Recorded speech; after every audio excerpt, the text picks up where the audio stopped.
The famous beloved McDonald's Monopoly game is rigged. A ring of criminals have been secretly pulling the strings for over a decade. More than $24 million have been stolen. The FBI kicks off a manhunt with 25 agents on the case. 20,000 phone numbers will be surveilled. It will ultimately result in a massive undercover sting operation. He sits at the center of it all. He holds the keys to the treasure and rakes in most of the profits. He's known by most as Uncle Jerry. How did he do it?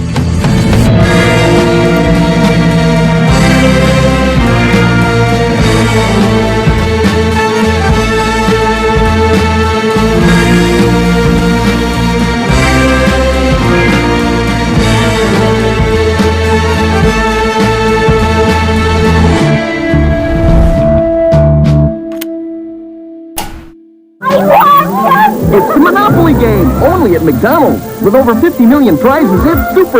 His article went viral and set off a holiday bidding war for the rights to his story.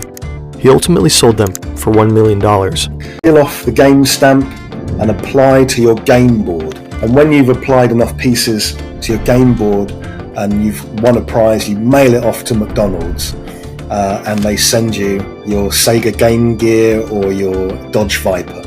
McDonald's usually runs the game twice per year. The cash prizes are up to $1 million in an instant win.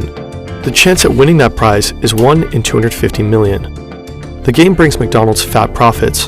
Whenever the game is running, business increases by up to 40% more than usual. 1 in 250 million is an extremely long shot. You're far more likely to get struck by lightning, twice.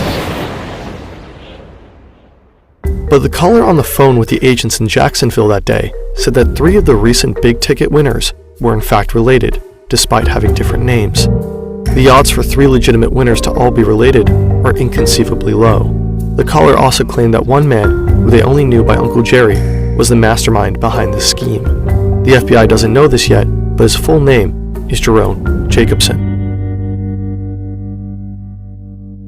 In a case like this, the FBI might have to surveil suspects. One stage a good guy, a police officer in Florida. As a kid, Jerry is obsessed with becoming an FBI agent.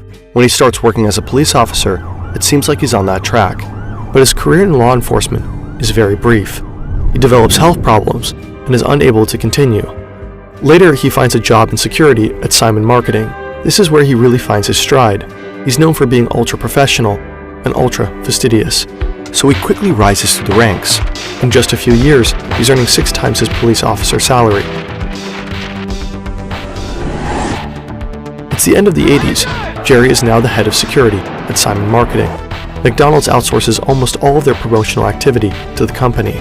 So when the chain comes up with the ingenious idea of starting a Monopoly promotion, Simon Marketing is tasked with producing and distributing the game pieces. So it was Jerry's job to ensure the security of the entire promotion. So he arrived at work, he had to supervise the big supercomputer that would draw the winning piece. He would supervise the technicians who were a tough boss. As a former cop, he's obsessed with rules and security. He's constantly writing up people for little missteps, and he hounds everyone in the factory involved in token production, even following them to the bathroom and checking their shoes to make sure none have been stolen. Jerry personally delivers the winning pieces to McDonald's packaging factories across the country. He hides each piece in a secret vest that he wears under his shirt as he's traveling around the United States, feeling a little bit like a secret agent or a superhero. Jerry makes a big, flashy show of how secure the process was. In truth, Jerry starts stealing from McDonald's. His first theft is small fry. At this point, he only wants to help his stepbrother Marvin Braun out, and maybe show off a bit to prove that he can. So in 1989, he gives Marvin a game piece worth $25,000. Marvin is the first fake winner. Pretty much a victimless crime, right? McDonald's is giving away the money anyway, and it's not like the chain is some noble charity. The game earns them considerable profits. Plus, Jerry later testifies that whenever the computer selected a Canadian factory to get a winning token, Simon Marketing would allegedly run the program again so that a US location was chosen. In Jerry's view, this means the game is already rigged in favor of American players. So why not get his own piece of the pie? And then one day he's talking to his butcher in the local supermarket and he tells the butcher what's going on, and the butcher says, well, I'd like to win. Jerry agrees, but he wants to make sure that nothing traces back to him. So he instructs the butcher. One day, and there's a commercial for McDonald's with a lucky winner on it, and he sees his butcher celebrating his win, and he goes crazy. And he calls the butcher and says, "What are you doing? We know each other. You can't... we're friends." It's all relatively small amounts of money. But one day, Jerry receives a package by mistake. And inside, a blank set of anti-tamper seals from Hong Kong, which means that he has everything he needs to open the envelopes and steal the game pieces for himself, and then use a spare seal to stick it back down and basically get away with the crime. Simon Marketing, the company that Jerry works for, hires an independent auditor to... The auditor is a very serious woman. She means business. She accompanies Jerry everywhere, and Jerry's always getting on her nerves. When he wants to fly first class on the company card, she insists on sitting in coach. He's getting drunk and bragging to her about it, showing off the empty liquor bottles. He's shutting up whoever will listen, bragging about once having been a cop. He's also obsessed with accumulating airline points, so he's flying to factories in random cities just because. And the whole time she has to follow him. She's watching Uncle Jerry like a hawk. Her job is to make sure that when Jerry hands the winning ticket over to a factory, that everything goes as it should, that the tickets always stay in his special security vest. And they do, up to a point, the point where she can't follow him. In the men's bathroom, Jerry quits procrastinating.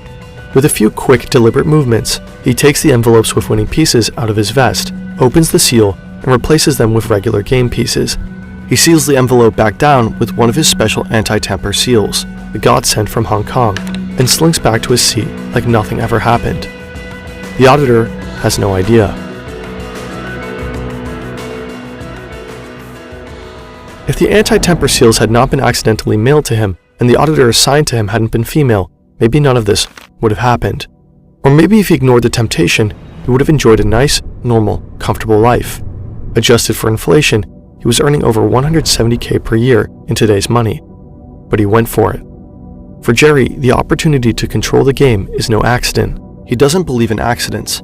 He's a superstar in paranormal and faith healers, so he starts seeing mediums and psychics and fortune tellers. Jerry now has full access to the winning game pieces, but he can't cash them in himself, of course. That would arouse suspicion. He needs to find fake winners who will pay him upfront for the game piece. His butcher, for example, asks a distant friend to pay $2,000 for a $10,000 winning ticket. The higher the prize, the higher the cost. Up to $100,000 upfront for a $1 million ticket. And it works. But quickly Jerry starts to tap through his network. He needs to put distance between himself and the winners. He's on the look for middlemen, well-connected people who can industrialize the operation, and being a superstitious person, he takes chance encounters as meaningful signs. So he's at the airport one day and he meets another Jerry Colombo, and the two hit it off waiting there for their aeroplanes. Mr. Colombo is a very heavy-set Italian. Is a larger-than-life character, like someone who modeled his whole personality off of The Sopranos, and Uncle Jerry is lapping at winners really easily. Colombo even has an out-of-zone strip club in South Carolina that he got designated as a house of worship in order to skirt regulations. He calls it the Church of the Fuzzy Bunnies, and he has the dancers read the Bible before they start stripping. Well, I guess God hasn't talked to you lately. He came to me in a dream a couple of weeks ago, and he told me what I'm doing is fine. Uncle Jerry appreciates Colombo's ability to think outside the box. It doesn't take much to rope Colombo into the scam. Uncle Jerry passes Colombo a game piece for a Dodge Viper, and Colombo is hooked. He is also obsessed with The Godfather, surprise surprise, and has dreams of being an actor. So he agrees to be in a McDonald's commercial, waving a car key. Jerry Colombo won a Dodge Viper, and there are two $1 million. He gets to live out his acting ambitions, but it means he's now too close to the game to profit from it directly, so he has to start finding other winners, which helps the scheme take off for Uncle Jerry. Colombo is brilliant at finding new winners willing to pay, and he sends the majority of the kickbacks to Uncle Jerry. The two Jerrys are making each other very rich. Jerry Colombo keeps picking Italian-American men on the East Coast as winner, and his father-in-law gets a $1 million piece. Not exactly the move of a mastermind mafioso. To make the win seem random, his wife Robin convinces him to get women and people of color winning tickets in other parts of the country. For a while, it's all going so well, but then everything changes. She might not want to be a mafia wife. She's feeling a bit paranoid about life in the mob. And one day she's driving with her husband, Columbo, and suddenly a massive Ford truck smashes into them. And it's a horrendous high-speed crash, and their car is crushed against a concrete wall. Columbo is taken to the hospital, where he takes a turn for the worse. He dies a few days after the crash. Now Uncle Jerry is alone. He's just lost his super recruiter, and he doesn't know it yet, but the FBI is on his trail.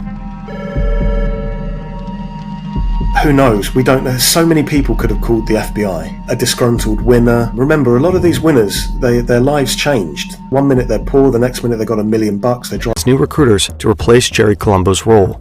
Some are dodgy, like the drug trafficker A.J. Glomb. He's just jumped on for a 12-year sentence for shipping kilos of cocaine across the U.S. and sells most of his winning pieces to buddies from the drug dealing business. Other recruiters that Uncle Jerry finds are seemingly upstanding, like the Mormon Dwight Baker, a beloved member of his church with no previous criminal record. He's a real estate developer with 5 kids trying to get his dreams for a golf course and a luxury resort off the ground. But he struggled to find investors, and he also owes tens of thousands of dollars in back taxes. A windfall would really help him, so despite his moral misgivings, he gets involved in the scheme too. But none of the recruiters are careful enough. The winners they select aren't random. Back in 2000, when the FBI gets the name Uncle Jerry from the informant, they know nothing about who it could be. Is he a McDonald's insider? Is it even a real name? McDonald's shares the contact information of all the previous winners with the FBI. To find out who Uncle Jerry is, the officers analyze the winners' phone records to determine who they were in frequent contact with right around the time of their win. All these people, who are seemingly unrelated and don't know each other, were in contact with a certain Jerome Jacobson. The FBI is sure they found their man, but they need proof, like a taped conversation with Jerry and a fake winner that spells out what they're up to, evidence that no jury could deny. They convince McDonald's to run one more Monopoly game to catch him red-handed. It's certainly a reputational risk for the company. How would the public feel if they found out McDonald's had run a game they knew was rigged? But the company also wants to know who'd stolen millions from them, so they comply. Together with McDonald's, the FBI come up with a McSting. They create 2 big wins worth $1 million each. They then monitor Jerry Jacobson and his network closely and wait for someone to claim the prices. They listen in on a phone call of a friend of the Mormon Dwight Baker, Huey. He says that he plans to sell the winning prize to someone in Texas. This someone turns out to be his brother-in-law, who tries to claim the price a few days later. The second big winner is Michael Hoover. He was recruited by Andrew Glomb, the drug trafficker.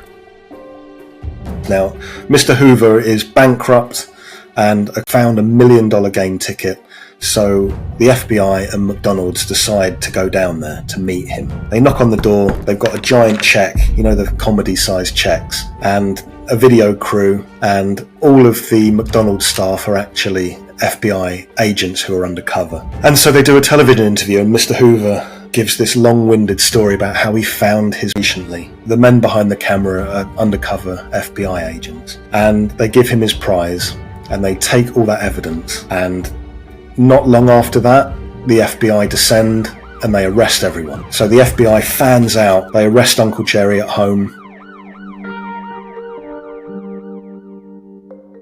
Over 50 people were indicted, and dozens of wins were proven to be fake. Jerry admitted on the stand to having stolen 60 game pieces. And for a while, America followed the consequences intensely.